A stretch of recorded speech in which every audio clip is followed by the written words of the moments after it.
شخص دنیا کی آسودگی کا خواہش مند ہو تو ہم اس میں سے جسے چاہتے ہیں اور جتنا چاہتے ہیں جلد دے دیتے ہیں. پھر اس کے لیے جہنم کو ٹھکانہ مقرر کر رکھا ہے جس میں وہ نفرین سن کر اور درگاہ الہی سے راندہ ہو کر داخل ہوگا. اور جو شخص آخرت کا خواستگار ہو اور اس میں اتنی کوشش کرے جتنی اسے لائق ہے اور وہ مومن بھی ہو تو ایسے ہی لوگوں کی کوشش ٹھکانے لگتی ہے.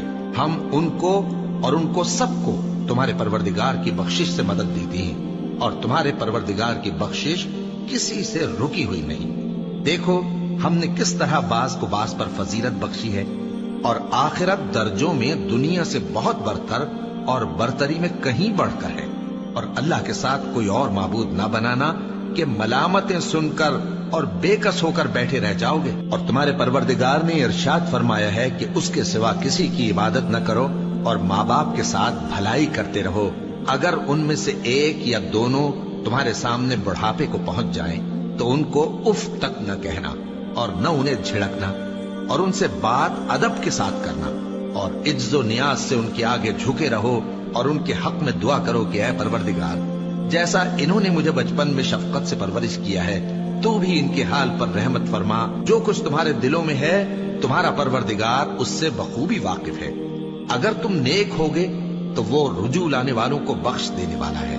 اور رشتہ داروں اور محتاجوں اور مسافروں کو ان کا حق ادا کرو اور فضول خرچی سے مال نہ اڑاؤ کہ فضول خرچی کرنے والے تو شیطان کے بھائی ہیں اور شیطان اپنے پروردگار کی نعمتوں کا کفران کرنے والا یعنی ناشکرا ہے. اور اگر تم اپنے پروردگار کی رحمت یعنی فراخ دستی کے انتظار میں جس کی تمہیں امید ہو ان مستحقین کی طرف توجہ نہ کر سکو تو ان سے نرمی سے بات کہہ دیا کرو اور اپنے ہاتھ کو نہ تو گردن سے بندھا ہوا یعنی بہت تنگ کر لو کہ کسی کو کچھ دو ہی نہیں اور نہ بالکل کھول ہی دو کہ سبھی کچھ دے ڈالو اور انجام یہ ہو کہ ملامت زدہ اور حسرت زدہ ہو کر بیٹھ جاؤ. بے شک تمہارا پروردگار جس کی روزی چاہتا ہے فراخ کر دیتا ہے اور جس کی روزی چاہتا ہے تنگ کر دیتا ہے. وہ اپنے بندوں سے خبردار ہے اور ان کو دیکھ رہا ہے.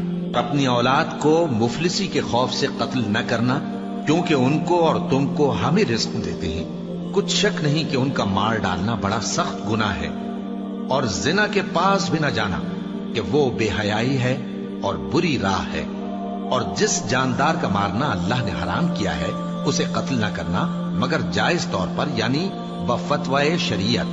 اور جو شخص ظلم سے قتل کیا جائے ہم نے اس کے وارث کو اختیار دیا ہے کہ ظالم قاتل سے بدلہ لے تو اس کو چاہیے کہ قتل کے قصاص میں زیادتی نہ کرے کہ وہ منصور و فتح یاب ہے.